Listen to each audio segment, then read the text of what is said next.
The ballroom at Devonshire House was not silent because it was empty. It was silent because she had just walked in. They called her the ghost of Mayfair. Lady Beatrice, 28 years old, unmarried, and wearing a dress the colour of a bruised plum in a sea of debutante white. The whispers were loud enough to cut glass. They said she was desperate. They said she had no shame. But they didn't know who was watching from the shadows. They didn't know that the Duke of Ashbourne, a man who hadn't set foot on a dance floor in 6 years, was about to cross the room, break every rule of high society, and start a war for her reputation. This isn't a fairy tale. This is what happens when the wallflower bites back. London, 1816. The season was in full, suffocating swing. The air inside the grand ballroom of Devonshire House smelled of beeswax, expensive perfume, and malicious intent. 500 candles blazed in the crystal chandeliers, casting a golden light that was meant to flatter the young and expose the old. Lady Beatrice Danvers paused at the top of the marble staircase. Her gloved hand tightened on the railing, the leather groaning softly. She took a breath, inhaling the scent of judgment. She was 28. In the eyes of the ton, she might as well have been 80. "She's actually come," a voice tittered from the cluster of matrons near the entrance. It was Lady Henrietta Vance, a woman whose tongue was sharper than a guillotine. And alone. Can you imagine the audacity? Her poor father must be rolling in his grave. "I heard her dowry has been increased again," another whispered, hiding behind a painted fan. "They say Lord Harrington practically begs men to take her off his hands, but she refuses them all. She's holding out for a love match, at her age." Beatrice heard them. She always heard them. She kept her chin high, her expression cool and detached. She was not a classic beauty. Her features were too sharp, her eyes a dark, intelligent grey that unsettled men who preferred their women vacant and smiling. And there was the scar, a thin, jagged line running from her collarbone to her shoulder, usually hidden. But tonight, the cut of her gown hinted at its existence. She descended the stairs. The crowd parted, not out of respect, but to avoid contamination. It was the Red Sea parting for a leper. Beatrice did not walk with the mincing steps of a debutante. She walked with a stride that ate up the ground, a habit learned from years of pacing empty library floors. She wore deep violet, a scandalous deviation from the pastels of the season. It was armor. She reached the bottom of the stairs and moved toward the edge of the room, the designated spot for chaperones and spinsters. She stood next to a potted palm, her back straight. She wasn't here to hunt a husband. She was here because her brother, Arthur, had gambled away the deed to their ancestral home, Oakhaven, and the man holding the debt was here tonight. She needed to speak to Lord Ambrose. She needed to beg. "Look at her," a young man laughed nearby. It was Thomas Fitzroy, a man Beatrice had once rejected 3 years ago because he mistook a horse for a conversation partner. Standing there like a funeral mute. Someone should tell her the wake is tomorrow. Beatrice stared straight ahead. "Do not cry," she commanded herself. "Do not let them see you bleed." Across the room, the orchestra struck up a quadrille, the floor filled with swirling silks and laughter. Beatrice scanned the crowd for Lord Ambrose, her heart hammering against her ribs. If she couldn't convince him to extend the loan, her family would be on the streets by winter. She took a step forward, intending to cross the floor during a lull in the music. "Careful, Lady Beatrice," a voice sneered. Lady Henrietta had drifted closer, flanked by her 2 daughters. "You wouldn't want to trip. Broken hips take so long to heal at your age." The circle around them laughed. It was a cruel, baying sound. Beatrice felt the heat rise in her cheeks. She opened her mouth to retort, to eviscerate Henrietta with the wit she usually kept hidden, but the words died in her throat. It was 5 against 1. The humiliation was total. She turned to retreat, to flee back to the safety of the cloakroom. And then the room went quiet. Not the quiet of her arrival. This was different. This was a heavy, terrified silence. The music faltered. The dancers stopped mid-step. Beatrice turned back. Standing in the archway of the eastern entrance was a man who looked like he had walked out of a thunderstorm. He was tall, broad-shouldered, and dressed in black so absolute it seemed to absorb the candlelight. He wore no decorations, no sash, only the star of the garter pinned to his breast. It was William Cavendish, the Duke of Ashbourne, the Iron Duke, the man who owned half of Derbyshire and feared nothing but conversation. He had not attended a ball in 6 years, not since the fire at his estate that had taken his wife and left him with a reputation for icy cruelty. Rumour had it he had sworn never to dance again. He stood there, scanning the room with eyes like chips of blue ice. He looked bored. He looked dangerous. And then his gaze stopped. It didn't stop on the diamonds of the Duchess of Richmond. It didn't stop on the beauty of the season, Miss Clara Albright. It stopped on Beatrice. William Cavendish hated London. He hated the noise. He hated the smell of desperation, and he particularly hated the way people looked at him, like he was a prize bull at a county fair, waiting to be auctioned. He was only here because the Prince Regent had demanded his presence regarding a military pension bill. He intended to stay for 10 minutes, drink 1 glass of mediocre champagne, and leave. He scanned the room, his lip curling slightly. It was the same as it had been 6 years ago. The same vapid smiles, the same predatory mothers. Then he saw the circle. He saw the pack of hyenas in silk dresses surrounding a woman in violet. He recognized the body language immediately. He had seen it on battlefields. It was the weak surrounding the wounded. He looked at the woman. Lady Beatrice Danvers. He knew the name. He knew her father, a good man with a bad head for business. He knew her brother was a fool, but he didn't know her. He studied her face. She wasn't crying. She looked furious. Her jaw was set so hard he could see the muscle jumping in her cheek. She stood alone, clutching her fan like a dagger, refusing to give the circling vultures the satisfaction of seeing her break. Something twisted in William's chest, a sensation he hadn't felt in years, indignation. He watched as Thomas Fitzroy, a man William knew for a fact cheated at cards, leaned in and whispered something to her. Beatrice flinched just slightly, like she'd been slapped. William checked his pocket watch. He had 5 minutes before he needed to meet the regent. Enough time to cause a scandal, he thought. He handed his untouched glass of champagne to a passing footman. He straightened his cuffs. He stepped onto the dance floor. The sound of his boots on the parquet floor was audible because the entire room was holding its breath.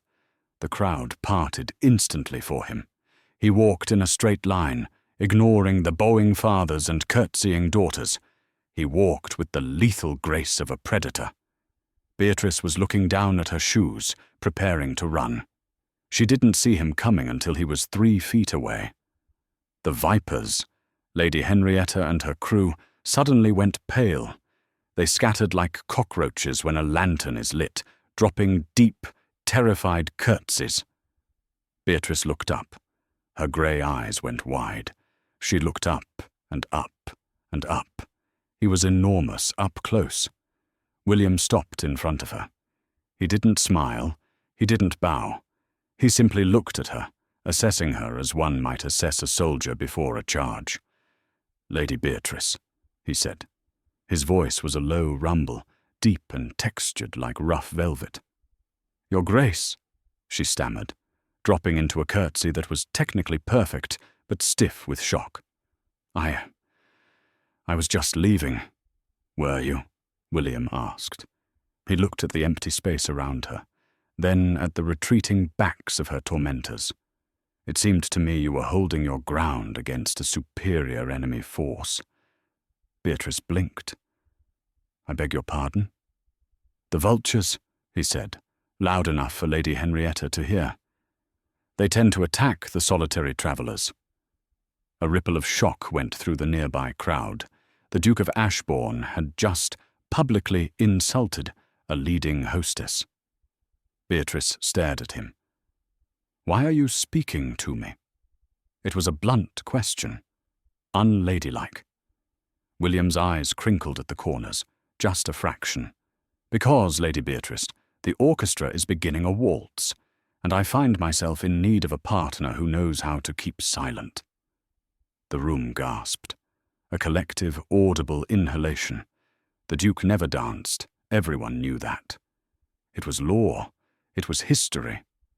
"You don't dance," Beatrice whispered, her heart thundering against her ribs so hard she thought he might hear it. Everyone says a great many things," William said softly. "They say you are unmarriageable. They say I am a monster. Perhaps we should prove them both wrong."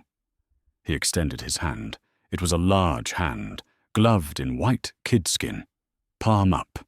An invitation, an ultimatum. "They will tear us apart," she warned him, her voice trembling. "If you dance with me, the spinster in the purple dress, they will laugh at you, Your Grace." William moved a step closer, invading her personal space, shielding her from the eyes of the room with his broad back. "Let them laugh," he murmured, his voice dropping to an intimate register that made her knees weak. "I am the Duke of Ashbourne. I own the ground they stand on. If they laugh, I will buy the building and evict them." He waited. Beatrice looked at his hand. Then she looked at the faces of the people who had mocked her for a decade. She saw Lady Henrietta, mouth agape. She saw Thomas Fitzroy looking terrified. She looked back at the Duke. In his eyes, she saw no pity. She saw a challenge. "Rise," his eyes said. Slowly, deliberately, Beatrice Danvers placed her hand in his. "Very well, Your Grace," she said, her voice gaining steel. "But if you step on my toes, I shall tell everyone you are clumsy." For the first time in 6 years, inside the crowded, stifling ballroom of Devonshire House, William Cavendish smiled. "I accept the terms." He led her to the centre of the floor. The other couples froze, uncertain whether to leave or stay. William glared at the conductor. "Play," he commanded. The music swelled, and the spinster of Mayfair swept into the arms of the Iron Duke. The waltz is a dangerous dance. In 1816, it was considered scandalous because it required the gentleman to hold the lady so close that their bodies might touch. For William and Beatrice, it wasn't just scandalous. It was an interrogation. As William swept her into the rotation, Beatrice felt the sheer, terrifying power of the man. He moved with a deceptive lightness, his hand firm and hot against the small of her back, guiding her through the turns with an authority that made her breath hitch. The ballroom blurred into a streak of candlelight and judgmental faces. For the first time in her life, Beatrice didn't care about the faces. She was too focused on not fainting. "Breathe, Lady Beatrice," William murmured, his voice vibrating against her ear. "If you pass out, I shall be forced to carry you, and I believe Lady Henrietta might actually combust from the excitement." Beatrice let out a shaky breath, looking up into his eyes. They were ice blue, yes, but there was a fire behind them, a restless, intelligent energy. "You enjoy this," she accused, her voice gaining strength. "You are using me as a weapon to torment them." William spun her, the movement so smooth it felt like flying. I am a multi-purpose tool, my lady. I can torment them and rescue you simultaneously. It is called efficiency. I did not ask to be rescued, Beatrice countered, her chin lifting. The spirit that the world had tried to crush flared to life. I was handling the situation. You were standing next to a potted plant, waiting for the executioner, William corrected dryly. And you were not looking for a husband. I watched you for 10 minutes. You didn't look at a single eligible bachelor. You looked at Lord Reginald Ambrose. Beatrice stiffened in his arms. The name landed like a stone between them. She missed a step, her satin slipper skidding on the floor. But William caught her instantly, holding her tighter, masking her error with a graceful dip. "Careful," he whispered. "So, it is Ambrose. The man is a snake in a silk waistcoat. Why is a daughter of the respectable house of Danvers hunting a shark like him?" Beatrice looked away, towards the blur of the crowd. She could lie. She should lie. A lady never discusses money. But this man had just saved her from social annihilation. He deserved the truth. "He holds the deed to Oakhaven," she said, her voice barely audible over the swelling violins. "My brother, Arthur. He is young. He plays piquet. He loses. Ambrose bought the debt. He intends to foreclose next week, unless I can convince him otherwise." William's expression darkened. The amusement vanished, replaced by a hard, flinty look. "Ambrose doesn't grant extensions out of charity, Beatrice. He grants them for favors. Is that why you are here? To trade your dignity for a roof over your brother's head?" Beatrice's eyes snapped back to his. "I am here to save my family. I will do what I must. Not all of us have half of Derbyshire to fall back on, Your Grace." It was a stinging rebuke. Most men would have been offended. William Cavendish looked impressed. "No," he said softly. "You are right. Most of us do not have your courage." The music reached a crescendo. The violins screamed a high note, and William spun her one last time, a dizzying, powerful rotation that left them breathless in the center of the room as the final chord struck. They stood there, chest to chest, hand in hand. The silence that followed was not the silence of mockery. It was the silence of awe. They had danced perfectly.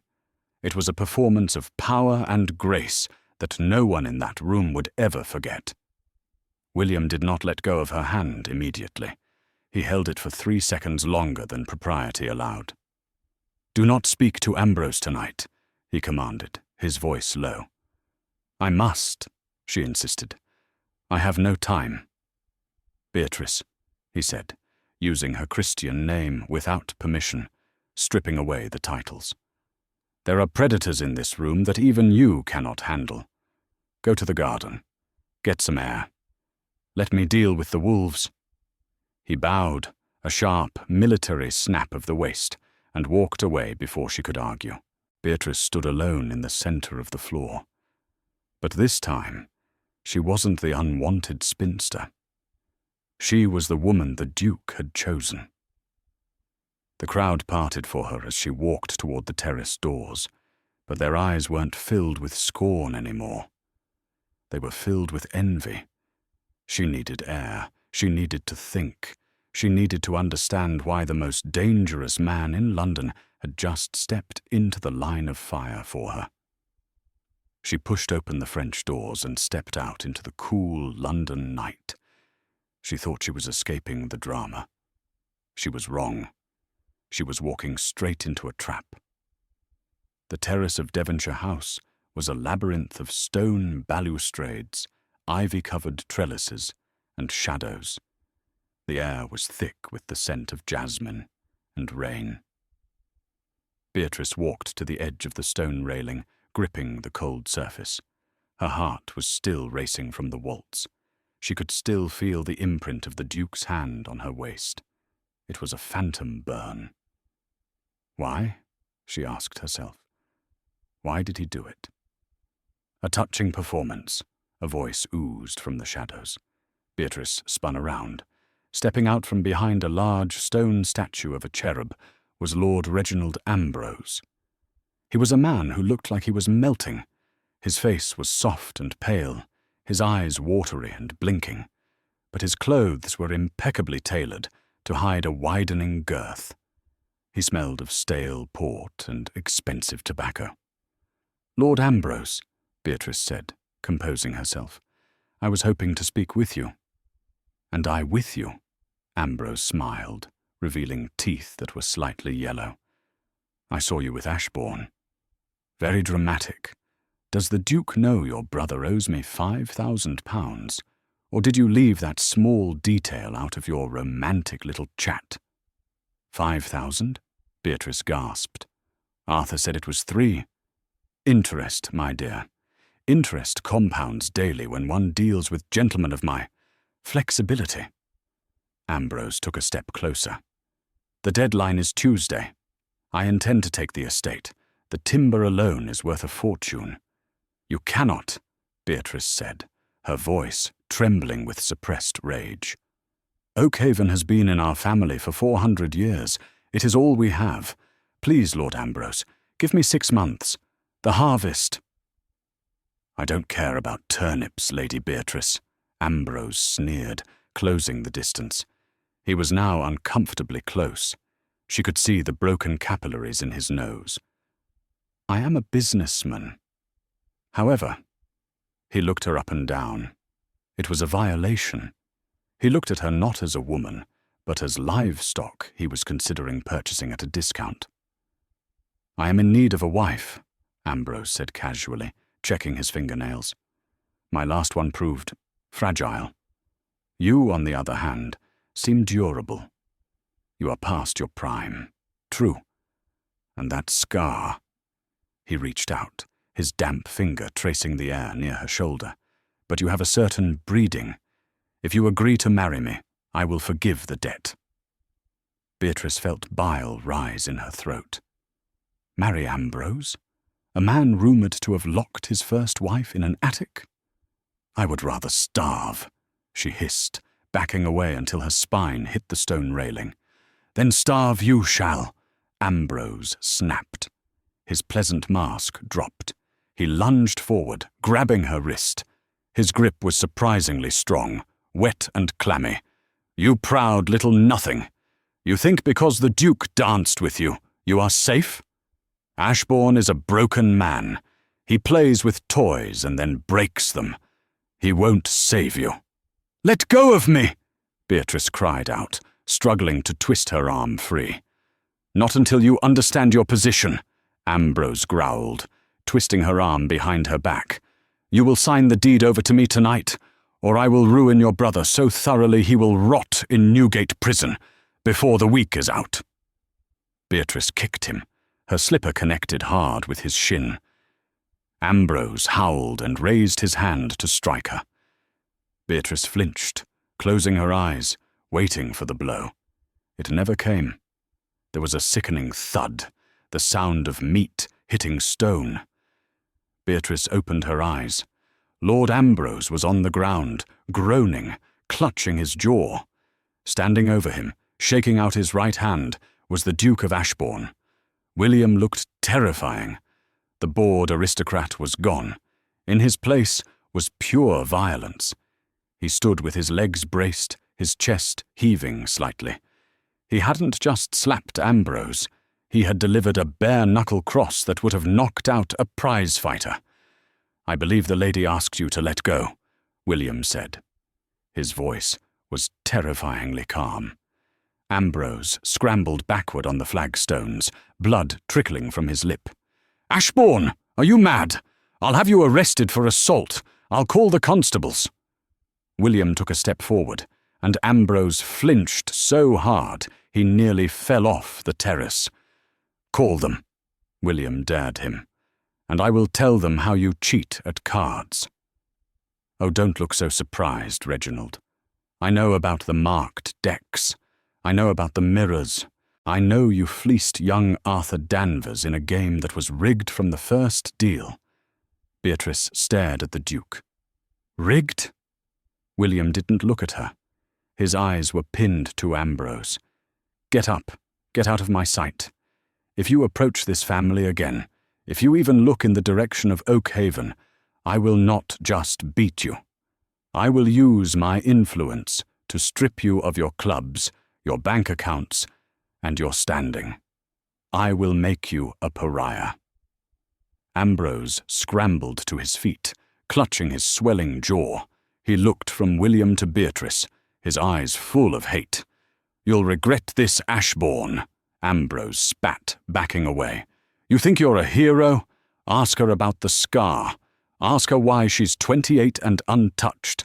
She's damaged goods." He turned and fled into the darkness of the garden, disappearing like the rat he was.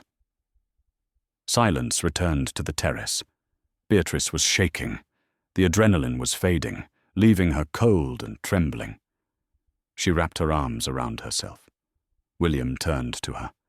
The rage vanished from his face, replaced by a look of intense concern. He didn't ask if she was all right. He could see she wasn't. He took off his heavy black tailcoat and draped it over her shoulders. It was warm and smelled of sandalwood and gunpowder. "He is right, you know," Beatrice whispered, looking down at the stone floor. "About the damage. Reginald Ambrose is a liar and a cheat," William said firmly. "Nothing he says is true.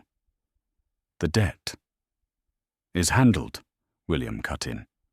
"I bought the promissory note from his bank this morning. I intended to use it as leverage to expose his gambling ring. I didn't know it was your brother's name on the paper until I saw you tonight." Beatrice looked up, stunned. You own the debt? So I owe you £5,000. "No," William said. He moved closer, stepping into her personal space again. He reached out, his fingers brushing a stray lock of hair from her cheek. His touch was incredibly gentle for a man who had just thrown a punch. "We are going to make a deal, Lady Beatrice. A business arrangement." "What kind of arrangement?" she asked, wary. William looked out over the garden, his jaw tightening. "I need a wife, not a love match, not a debutante who wants to be a duchess. I need a partner, someone who can run my estates, manage my household, and keep the vultures at bay while I deal with my own demons." He looked back at her. "Marry me, Beatrice. I will forgive the debt. I will protect your brother. And in exchange, you will help me restore Ashbourne Hall." Beatrice stared at him. It was the proposal every woman in London dreamed of. The Duke, the fortune, the protection. But his eyes were sad. Deeply, profoundly sad. "And what of love, Your Grace?" she asked quietly. "Do we just ignore it?" William's expression closed off. The wall came back up. "Love is a liability, Beatrice. It burns houses down. It kills people. We will have respect. We will have loyalty. But I cannot give you love. I have none left to give." Beatrice looked at the man who had saved her. She saw the pain he was hiding. She touched the lapel of the coat he had given her. "I accept," she whispered. Just then, a flash of lightning lit up the sky, followed by a crack of thunder. The storm that had been threatening all night finally broke. But as they stood there, sealing a pact that would change the course of history, neither of them noticed the figure watching from the shadows of the upper balcony. Lady Henrietta had seen everything, and she was smiling.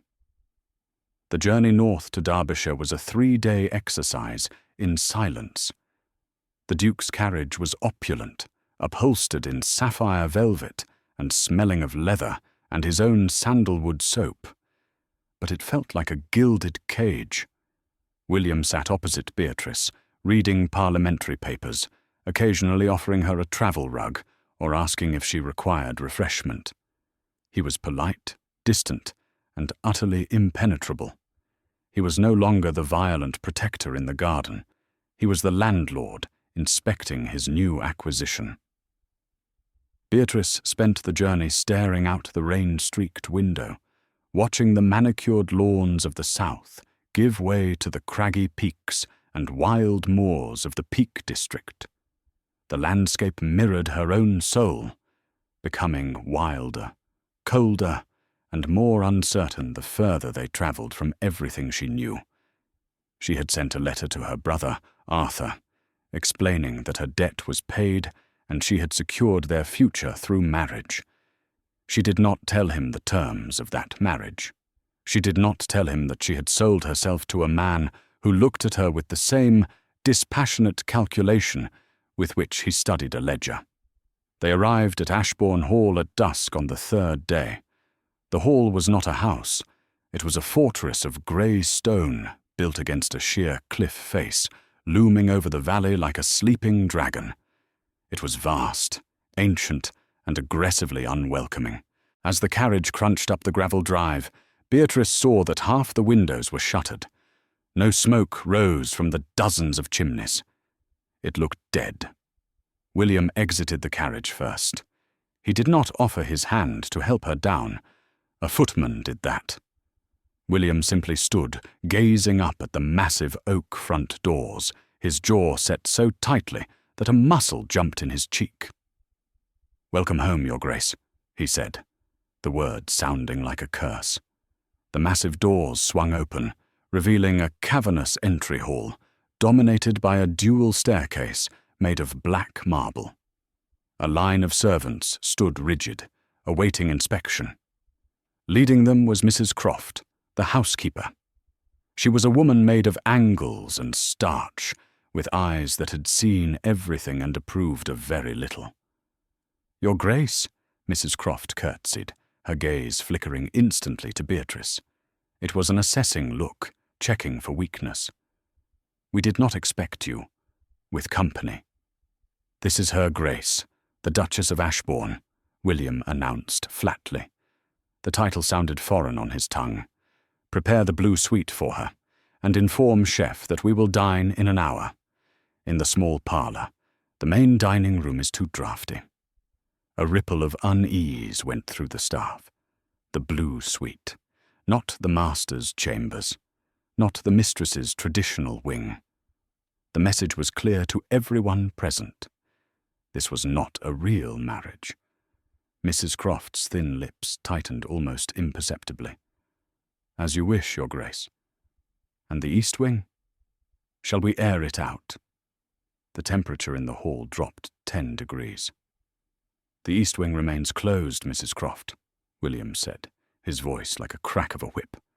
"Now and forever. Do I make myself clear?" "Crystal, Your Grace." William turned to Beatrice, giving her a curt nod. "Dinner is at 8. Do not be late. Mrs. Croft will show you your quarters." He turned on his heel and strode toward the library, closing the heavy oak door behind him with a finality that echoed through the stone hall. Beatrice was left standing alone under the gaze of 20 strangers and the disapproving stare of Mrs. Croft. "If you'll follow me, my lady," Mrs. Croft said, her tone icy polite. Beatrice was led up the black marble stairs, down endless corridors lined with portraits of dead Cavendishes who all seemed to scowl. The house was deathly silent. There was no laughter, no sound of life, only the ticking of grandfather clocks marking time in a mausoleum. The blue suite was beautiful, decorated in shades of azure and cream, but it was impersonal.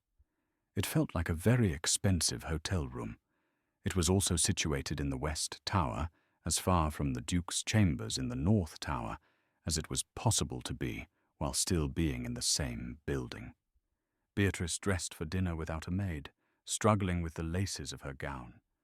She chose a deep emerald silk, one of the few good dresses she owned, and wore no jewelry.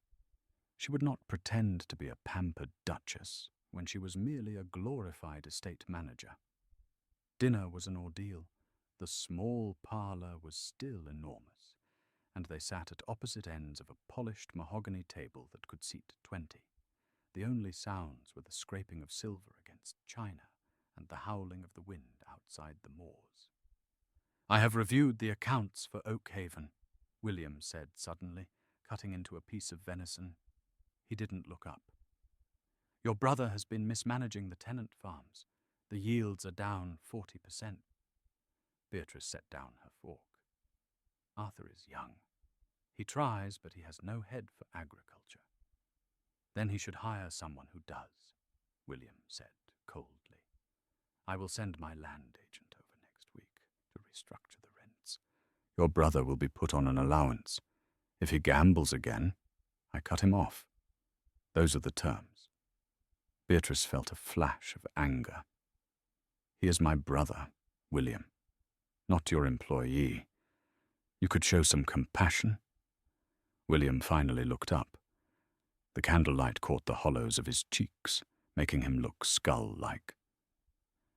"Compassion is what allowed Ambrose to get his claws into your family. Competence is what will save it.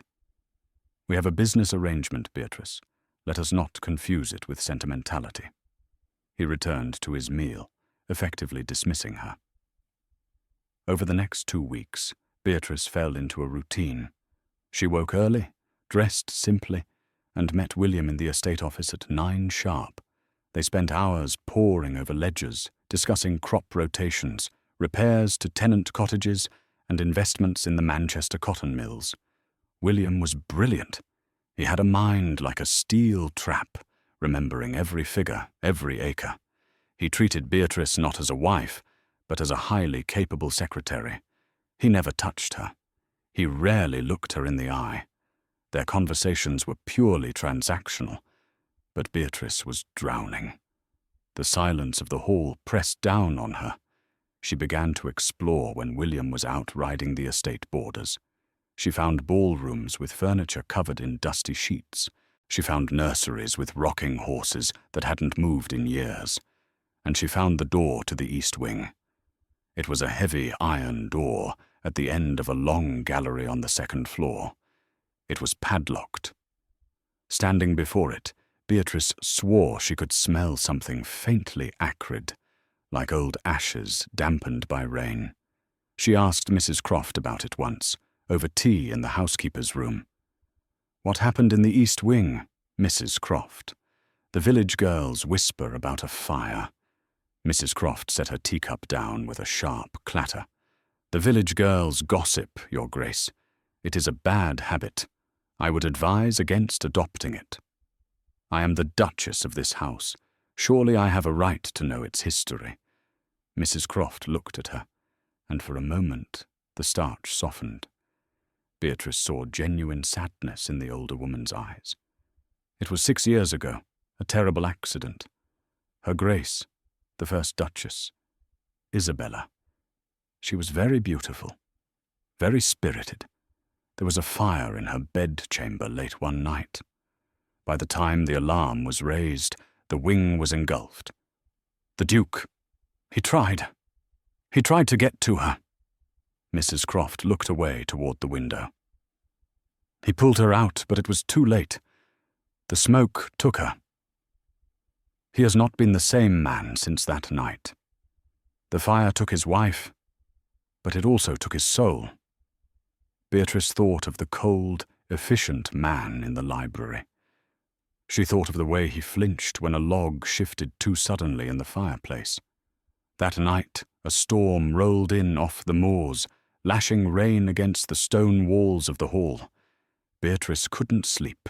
The wind howled like a living thing around her tower.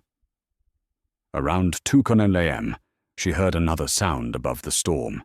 It was a cry, raw, guttural, and terrified. It came from the north tower. Beatrice threw on her dressing gown, lit a candle, and opened her door. The corridor was pitch black. The cry came again, a man screaming a name. Isabella. Against every order he had given her, against every instinct of self-preservation, Beatrice ran toward the sound. She navigated the unfamiliar, shadow-filled corridors of Ashbourne Hall, her candle casting wild, dancing light on the stone walls. The screams were continuous now, not just cries of fear, but shouts of combat. She reached the heavy oak door of the Duke's bedchamber in the North Tower. It was a part of the house she had never entered. She didn't knock. She threw the door open. The room was vast, dominated by a massive four-poster bed draped in heavy velvet hangings.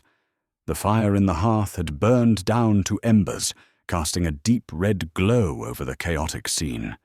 William was thrashing in the bed, tangled in the sheets. He was soaked in sweat, his chest heaving. He was fighting an invisible enemy, throwing punches at the air, his head whipping back and forth on the pillows. "No, get back! The beam, watch the beam! Isabella!" He shouted the name with such agonizing desperation that it tore at Beatrice's heart. This was not the Iron Duke.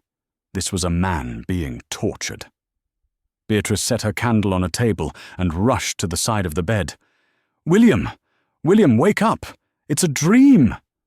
She reached out to grab his shoulders to shake him awake. His reaction was instantaneous and violent.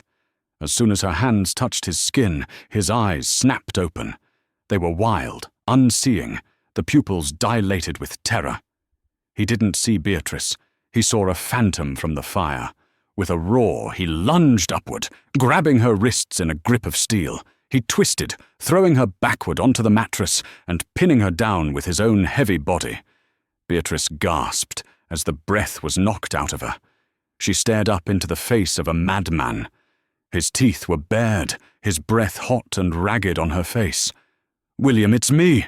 she cried, trying not to struggle, knowing that fighting him would only trigger his combat instincts further. "It's Beatrice!" For 3 agonizing seconds, he held her pinned, his weight crushing her, his eyes searching her face, trying to process the information through the haze of his nightmare. Then, recognition dawned. The feral look faded, replaced by horror. He released her instantly, scrambling backward off the bed as if she were on fire. He backed away until he hit the stone wall near the fireplace, his chest heaving. Beatrice sat up, shaking, pulling her dressing gown closed. The silence in the room was deafening, broken only by their ragged breathing. "Get out!" William grated out. His voice was wrecked, raw from screaming. He didn't look at her. He was staring at the floor, shame radiating off him in waves. "You were screaming," Beatrice whispered, staying where she was on the edge of the bed. "I thought you were being attacked."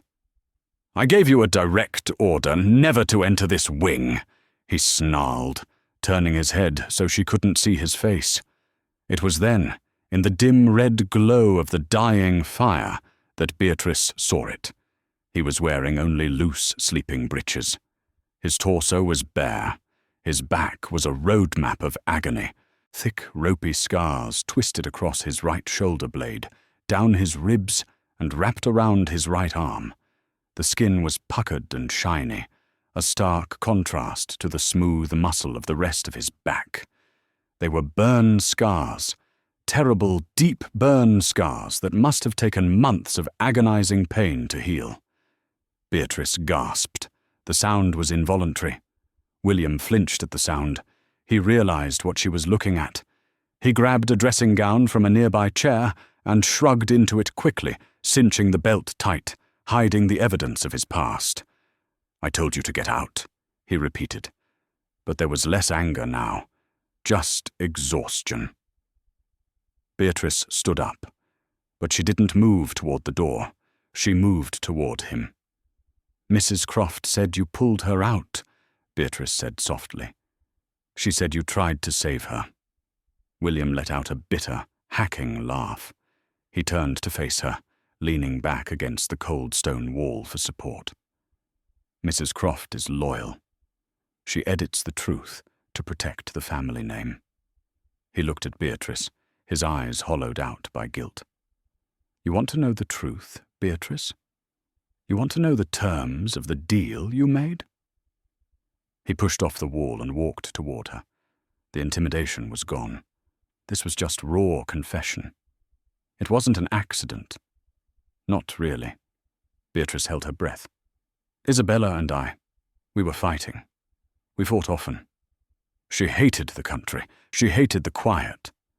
That night, she was screaming that she was leaving me, that she was going back to London, with or without my permission. He stopped 3 feet from her. I had been drinking. Too much brandy. I was angry. I threw my glass.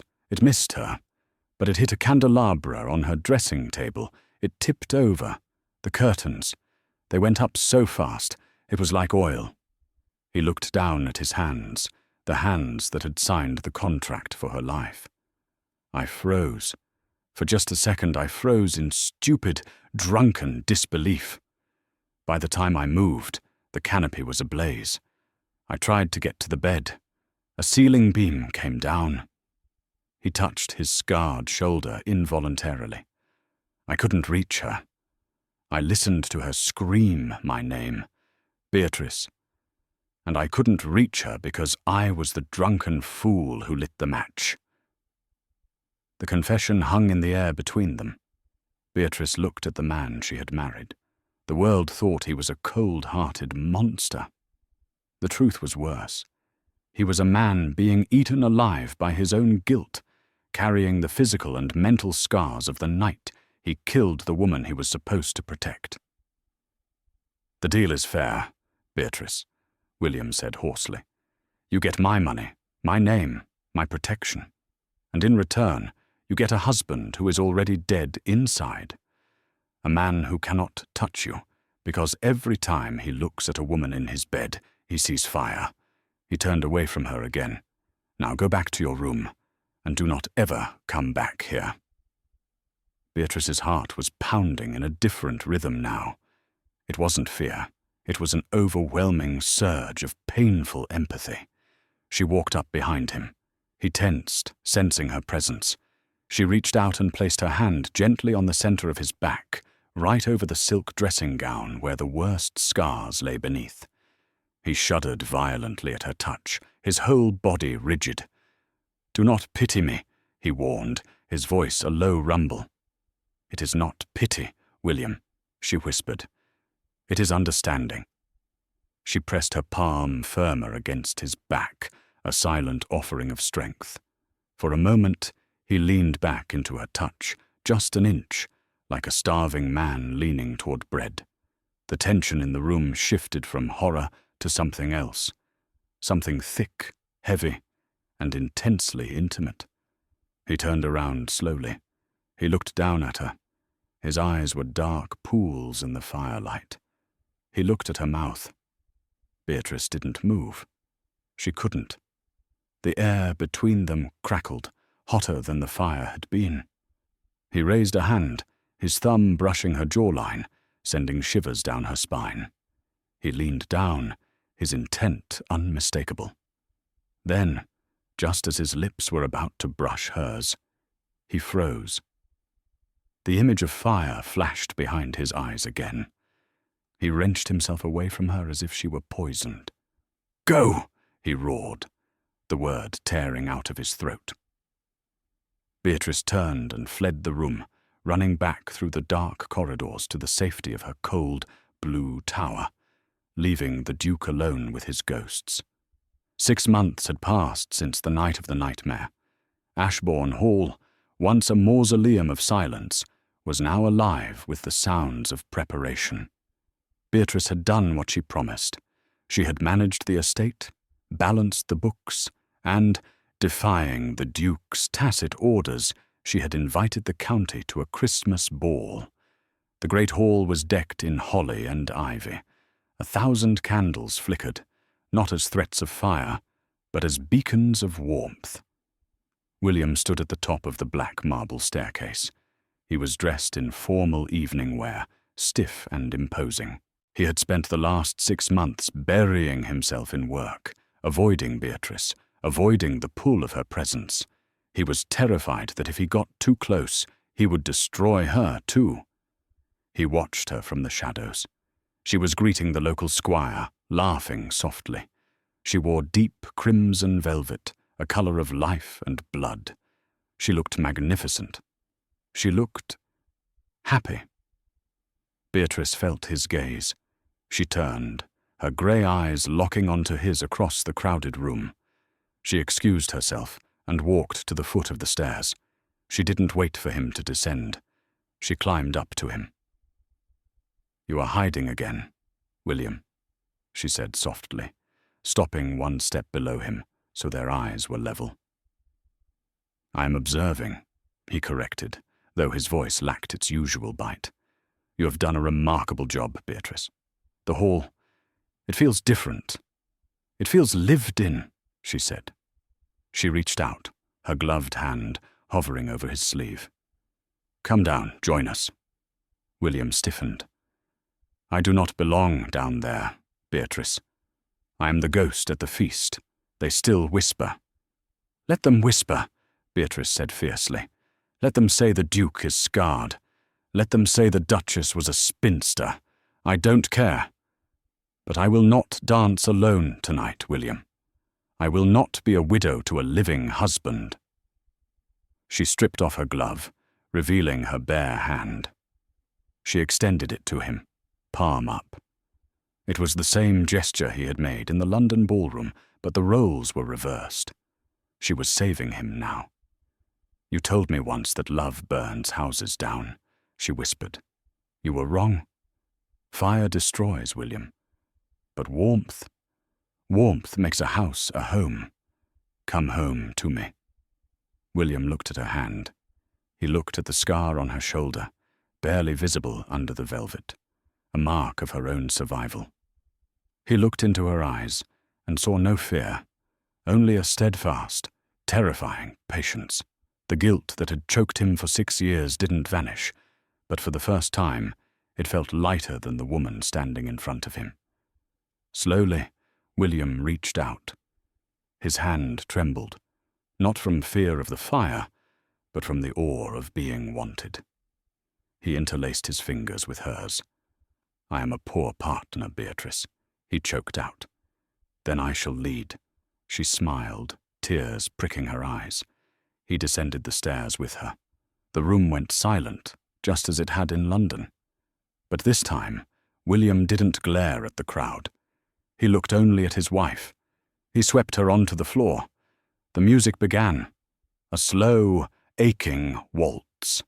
He pulled her close, his hand resting firmly on her waist, pressing her against him. He felt her heart beating against his chest, a steady rhythm that quieted the chaos in his mind. "I love you," he whispered into her hair, the words feeling rusty but true. "I cannot promise the past will not haunt me, but I promise to dance with you in the present." Beatrice tightened her hold on him. "That is all I ever asked for." And as the Duke of Ashbourne spun his Duchess beneath the mistletoe, the ghosts of the East Wing finally went silent, banished not by holy water, but by the simple, stubborn courage of a wallflower who refused to let him freeze. And there you have it, from the cold stares of a London ballroom to the warm embrace of a Christmas waltz. Beatrice and William proved that even the deepest scars can heal if you have the courage to let someone in. It wasn't a fairy tale. It was messy, it was painful, and it was real. But in the end, they saved each other.